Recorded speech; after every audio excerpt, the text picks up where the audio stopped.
Sometimes the one who hurts you the most is the one who swears to love you in silence. And what hurts isn't the scream. It's the silence filled with contempt. It's the look that passes through you without seeing. It is company that weighs more than loneliness. Rumi said, "Do not look outside for what can only be cured inside." But what if it's exactly the outside that's eating away at you from the inside every day? And when the one by your side is the same one who is slowly extinguishing your light? There are wounds that do not bleed. There are forms of violence that are made of soft words and prolonged silences. There are presences that do not welcome. They suffocate. And the scariest thing?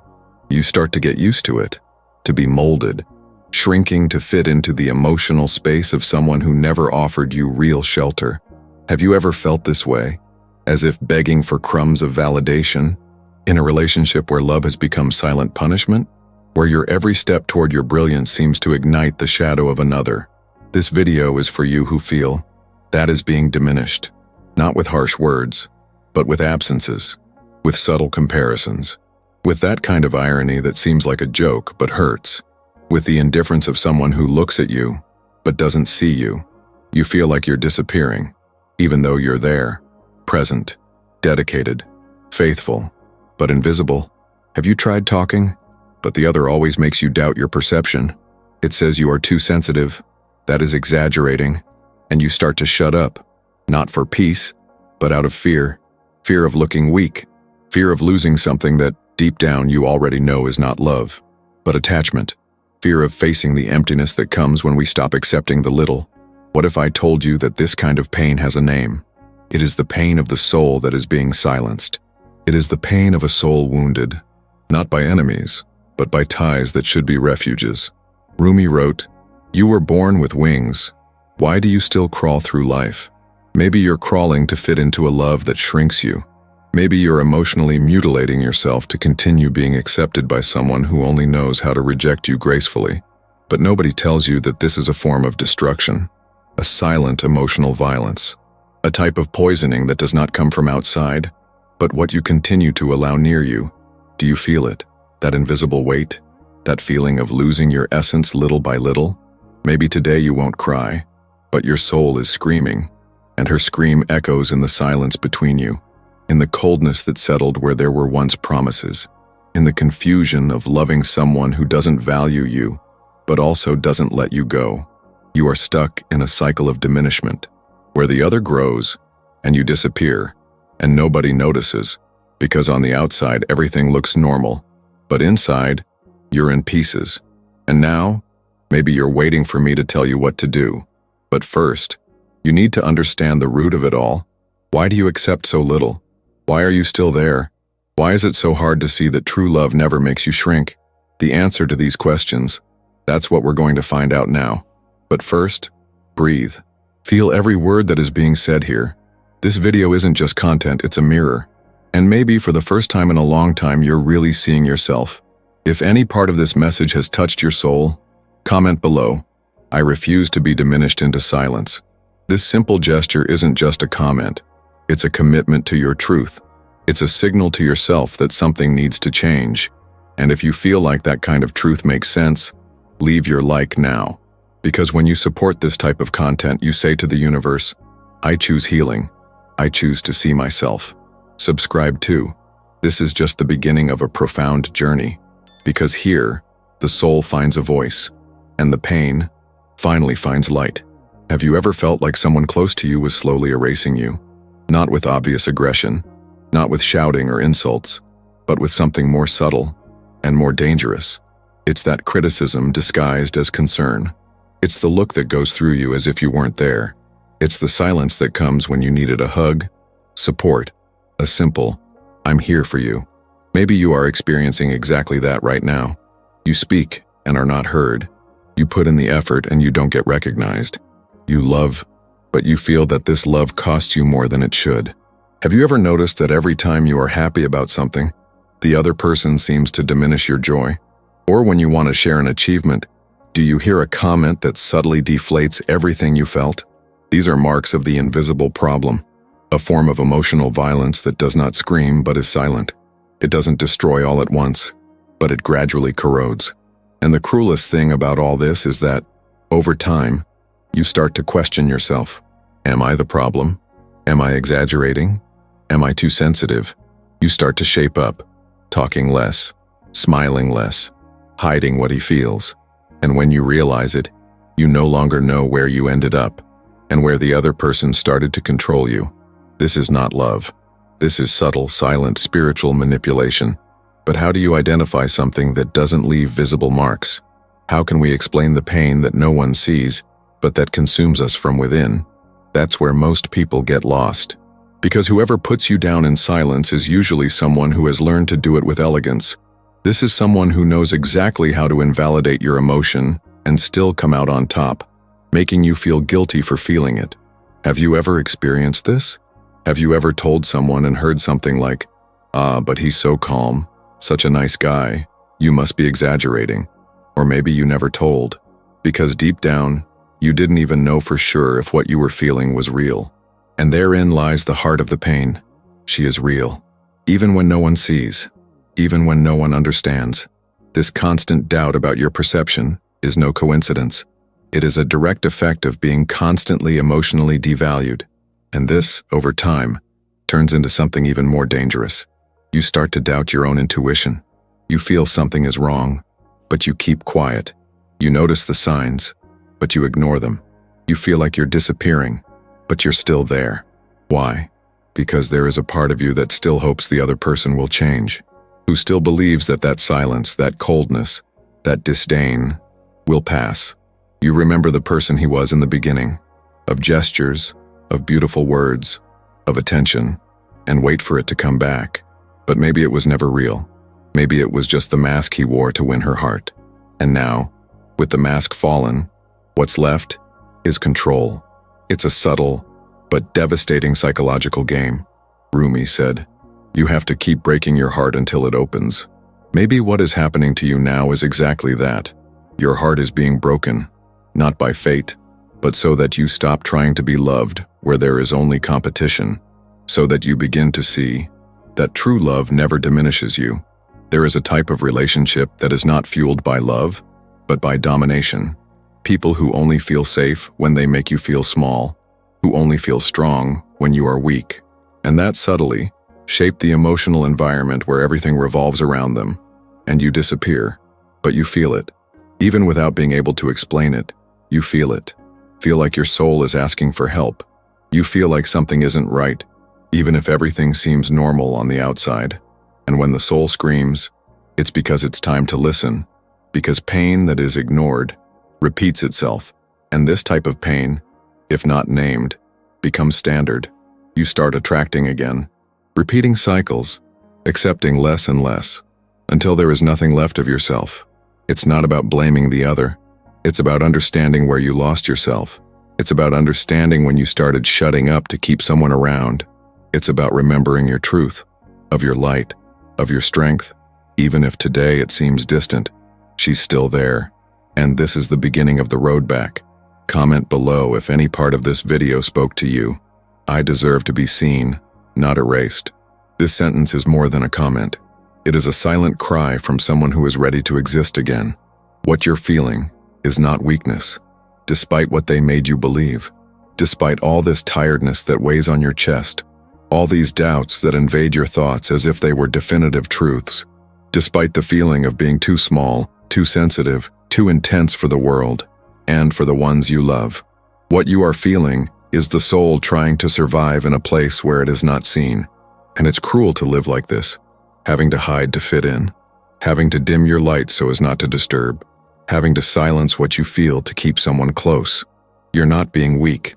You've been strong for too long, in a place that demands too much of you and gives too little back. Rumi wrote, "You were born with wings. Why do you still crawl through life? Why do you insist on crawling where you could be flying? Because somewhere along the way you believed that you would only be loved if you were less intense, less expressive, less true. You were taught, perhaps not with words but with absences, that being who you really are scares others, that showing your pain is neediness, that speaking your mind is difficult, that dreaming too big is arrogance." And little by little, he internalized this lie. that your value depends on how much you adapt to other people's expectations. But what you need to understand now is that this is not true. This is trauma disguised as love. It's a repetitive emotional pattern that comes from a deep place in your history. Patterns that arise when you are hurt but have nowhere to heal. When you were rejected and, instead of being welcomed, you were silenced. When you learned to shape yourself so you wouldn't be abandoned again. And today, this pattern repeats itself. You find yourself trapped in a cycle where you attract people who don't see your soul, who come close to your shine, only to try to extinguish it later. People who use silence as punishment, criticism as a disguise for care, and coldness as a way to keep you under emotional control. But that's not love. This is spiritual imbalance. It is when the soul disconnects from its own truth to survive the surrounding environment. It's when the heart still seeks external validation, because it never learned to nourish itself from the inside out.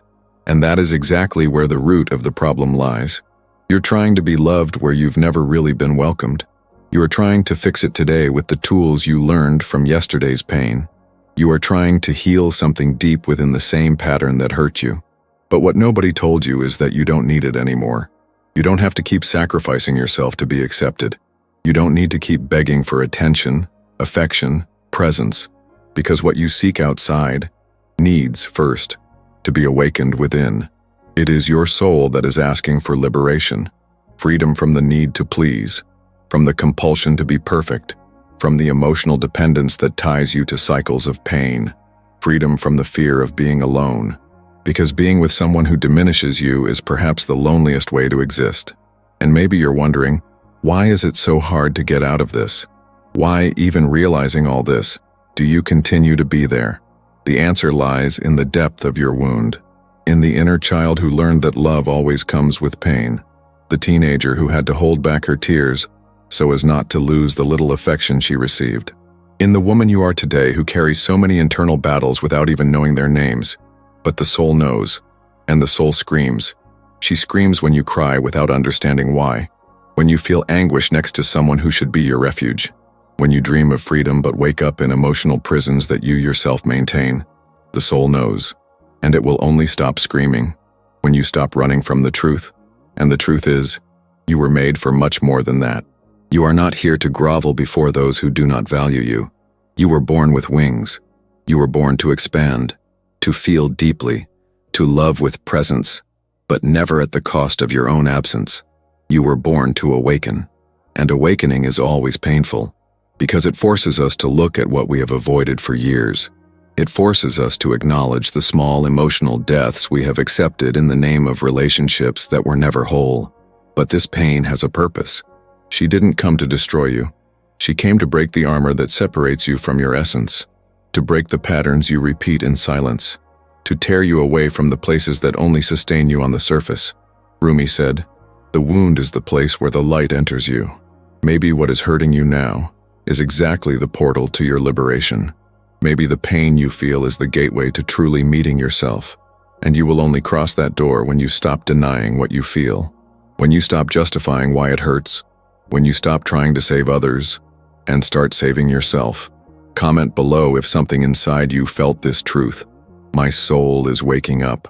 Because sometimes, the first step out of the darkness is simply admitting that the soul can no longer bear being silenced. No one tells you this, but there are people who approach you not to share their own light, but to feed on yours. People who can't stand the brilliance of your soul because it reveals the darkness they themselves hide.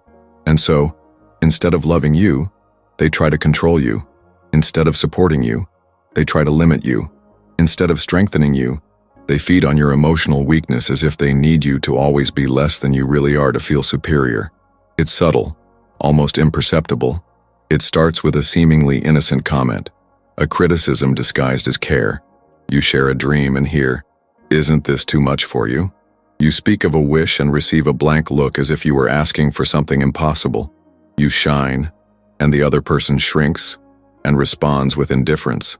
You feel the tension in the air when you're happy, because your happiness threatens those who have never known what it is to be whole inside. And no one teaches you to recognize this as a form of violence, because there are no screams, there are no slaps, there are no physical marks, but there are deep marks on the soul. Because this violence is emotional, it's spiritual, and she acts in silence. In the erasure, in the subtle denial of what you feel, what you are, what you dream. People who silently put others down don't do it by accident. They do it because they are afraid of the freedom you represent. You, with all your intensity. You, with all your sensitivity. You, with all your truth laid bare. You who love strongly, who feel deeply, who desire with faith. To those who live emotionally in scarcity, you are a threat. You bother, because your light reveals how disconnected the other is from their own soul. And when that happens, it doesn't heal. It attacks, not with harsh words, but with absences, coldly, with calculated omissions, with comparisons disguised as advice, with compliments that always come with a but. And if you are an empathic soul, a soul that loves too much, a soul that seeks understanding before defense, you won't realize it at first, because he will try to justify it. You'll think the other person is going through a difficult time, that maybe you're demanding too much, that if you change, if you are more patient, if you try harder, everything can improve. But it doesn't get better, because the problem is not with you. It's in the silent dynamics that were built. A dynamic where you give yourself, and the other absorbs, where you give everything, and still feel inadequate. This is where the hidden key comes in, the truth that almost no one tells, but which liberates when it is finally understood. Healing begins when you stop seeking approval where there is only envy disguised as love. You need to understand this deeply. It's not love. It is mutual emotional dependence. It's the fear of losing control, disguised as caution. It's the other person's ego feeding off your silence. And as painful as it is to see this, it is necessary. Because as long as you keep waiting for those who diminish you to value you, you will stay small. As long as you continue to believe that if you are good enough, the other person will change, you will continue to emotionally mutilate yourself. And while you continue begging for emotional crumbs, your soul will scream louder and louder. There comes a point on the spiritual path when you need to stop asking for love and start choosing love. Rumi said, "Your task is not to seek love, but only to find the barriers within yourself that you have built against it."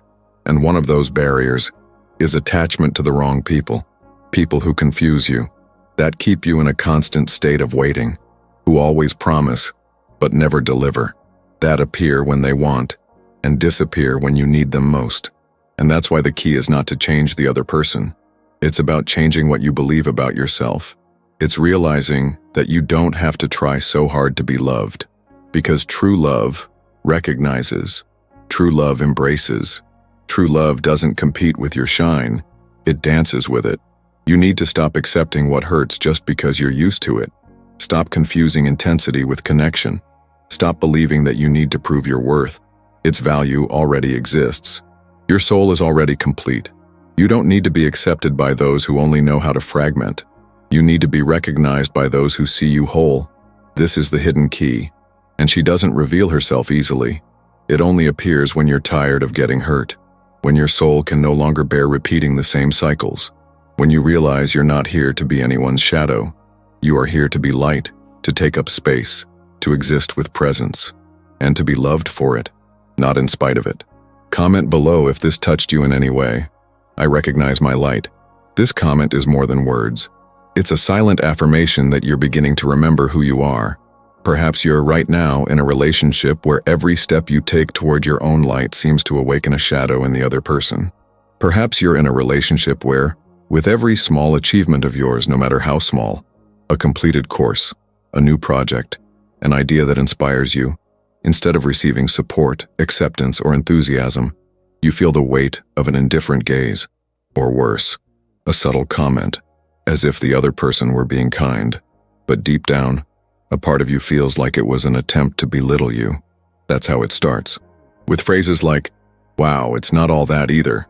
I hope you're not disappointed. Are you sure this is for you?" Words that don't shout, but hurt, that don't seem like criticism, but poison. And for a while, you don't quite understand what's going on. Just feel it. You feel something inside you start to retreat, as if your soul is trying to hide. You start to cut yourself off. You start to hide your victories. You start to stop talking about your dreams. And the most painful thing about all this is that, deep down, you know that's not a safe space, but you still try to make it work, because you've learned to adapt. because you love, because you believe that to love is to resist. Before, you smiled freely. You spoke enthusiastically about what moved you. You shared ideas, plans, projects, without fear of judgment. But now, you think twice before opening your mouth. You mince your words. You calculate the other person's reaction before you even express yourself. You keep quiet, not because you are at peace, but because you are trying to avoid further emotional disappointment. And the soul feels it. It feels the weight of being hidden.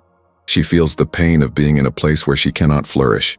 And over time, you realize, this is not love. It is spiritual control masquerading as companionship.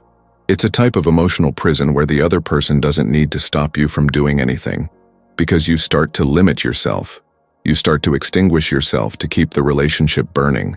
You sacrifice yourself emotionally, believing that this is maturity, that this is understanding. But deep down, you're just trying to survive where no one sees you fully. You remember a specific conversation, the one where you said you wanted to change careers, do something that truly inspired you. And he responded with a smile, but his eyes were cold. And then he said, "Oh, cool, but that doesn't make any money, right?"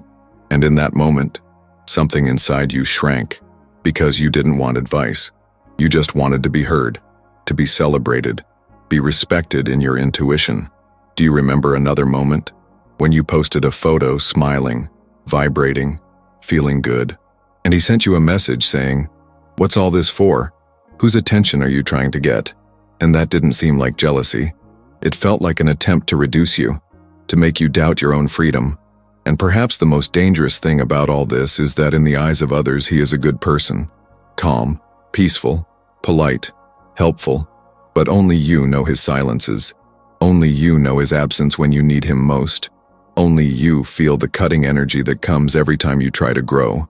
It's as if the mere fact that you're expanding is a threat to him. And so he starts using these silent strategies. These little messages disguised as concern. These attitudes that seem innocent, but make you feel guilty for being who you are. You start to think you're overreacting, but it isn't. You start to think it's your insecurity, but it isn't. It's your soul crying out for help. It's your spirit trying to free itself from a cycle that no longer nourishes, only exhausts. Rumi said, "Don't be content with stories of how things happen to others. Awaken your own legend."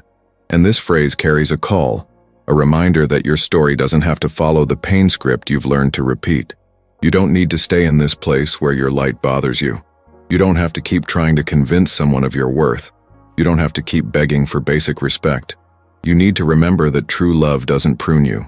He waters you. He doesn't try to control your soul, he celebrates your freedom. He doesn't make you smaller to make you look bigger. He watches you grow and grows with you. If any part of this story reminded you of something you're experiencing or have experienced, comment below. I no longer accept being pruned to fit. This sentence could be the beginning of your new chapter, a chapter where you return to exist with wholeness, with truth, with light. You're not crazy. You're not exaggerating. This discomfort you feel, this silent restlessness that pulses within you every day, is not neediness nor drama. It's your soul awakening. It is the beginning of a shift in consciousness that, although frightening, liberates. You're starting to see, more clearly than ever, that feeling of shrinking inside isn't normal. You are realizing that being close to someone does not necessarily mean being loved, and that being loved, truly loved, should never come with the burden of hiding to please. What once seemed like love now begins to reveal its denser layers. You start to realize that you were always the one who gave in, the one who kept quiet to avoid confrontation, the one who forgave the unforgivable in the name of a peace that never came. And the cruelest thing, that you believed that this was maturity, evolution, spirituality, but it wasn't. It was just emotional survival. This shift in consciousness does not happen overnight. It starts as a whisper, an intuition that says this isn't right, and over time, that intuition becomes a scream from your soul saying, you were not made for this. You weren't made to live in relationships where you have to beg for attention. You were not made to be praised only when you are submissive.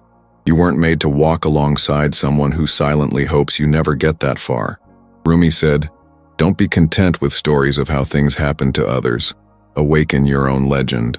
And maybe that's exactly what's happening to you right now. You are waking up from the story you were told, from the idea that love is constant sacrifice, that being a spiritual woman means accepting everything in silence, enduring everything in silence. No, true spirituality begins when you listen to your own soul above the fear of displeasing. When you realize that peace is not about avoiding conflict, but about aligning with your truth, and its truth is clear. You were not born to fit into other people's silences. You were not born to erase your voice for the sake of shallow connections. You were not born to beg for crumbs of affection where there should only be an abundance of presence. You were born to echo in the sacred, to be whole, to be seen, to be recognized as a living soul, not as an emotional object that serves as a mirror for the needs of others. This shift in consciousness deconstructs you, because it strips away the layers that have always been imposed on you. Since that childhood, when you were taught that being good was more important than being true. Ever since that first love that confused control with care. Since that relationship where you started to shape yourself to be accepted. And now you look at all this, and you begin to understand that it wasn't love. It was conditioning. It was fear. It was an escape. But now something in you begins to blossom, even in the midst of pain, even though I'm still surrounded by doubts, even without knowing exactly what the next step will be. Something inside you already knows. You can't go back to sleep anymore. You can no longer pretend you don't feel it. You can no longer betray your soul to keep someone comfortable. And this awareness hurts. It hurts because it puts you in front of choices. It hurts because it shows you that some bonds were built on versions of you that no longer exist. It hurts because it forces you to look at reality without filters. But this pain is the beginning of healing, because it is there that you find the exact point where the transformation begins. It's what shows you that you no longer fit in the same places, that you no longer vibrate at the same frequency as those who insist on remaining asleep. You are changing, and that's scary. It scares those who were used to their submission. It scares those who have always counted on your silence. It even scares you sometimes. But spiritual change never comes with comfort. It comes with chaos. It comes with disorder. It comes with the end of illusions you've carried for years. But chaos is also sacred, because it cleans. He makes room. He destroys what is no longer useful so that the new can be born. And that's exactly what's happening inside you right now. The new is asking for passage. Your new version, more conscious, more whole, more connected with your own essence, is emerging. And no half-lived version of you can continue to dominate your story. This shift in consciousness is a watershed. After her, nothing remains the same as before. What was tolerable becomes unbearable. What seemed like love reveals its poison. What was once a habit shows its imprisonment. And what was acceptance is finally named self-abandonment. You start saying no. No to those who don't listen to you. No to what doesn't value you. Not to what reduces you. Not to one who merely tolerates its presence but never celebrates its existence. And every no you say is a yes for you. A yes to your light. A yes to its expansion. A yes to your spiritual freedom. If you feel that this change has already begun within you, even if it is still confusing, comment here. My conscience is awakening. Because when you verbalize this transformation, you honor the soul that is being reborn within your silence. If you've made it this far, it's because something inside you recognized this truth. You felt it. You saw yourself. You understood that your pain has a name, a story, and now it has a voice. This space we are building together is a refuge for souls who are tired of pretending to be strong when, in reality, they just want to be seen. And if this made sense to you, even if just a part of it, even if one sentence struck a chord, then this journey cannot end here. Subscribe to the channel now and keep walking with me. Here, each video is a mirror. Every word is a bridge between pain and healing. Every encounter is a chance for you to remember who you are. And of course, leave your like. Not for me, but for you. For everything you felt, for everything you went through, for everything you are ready to transform. And now I watched the next video that is appearing here on the screen. He is the continuation of that awakening, because your journey is just beginning, and you don't have to walk this path alone.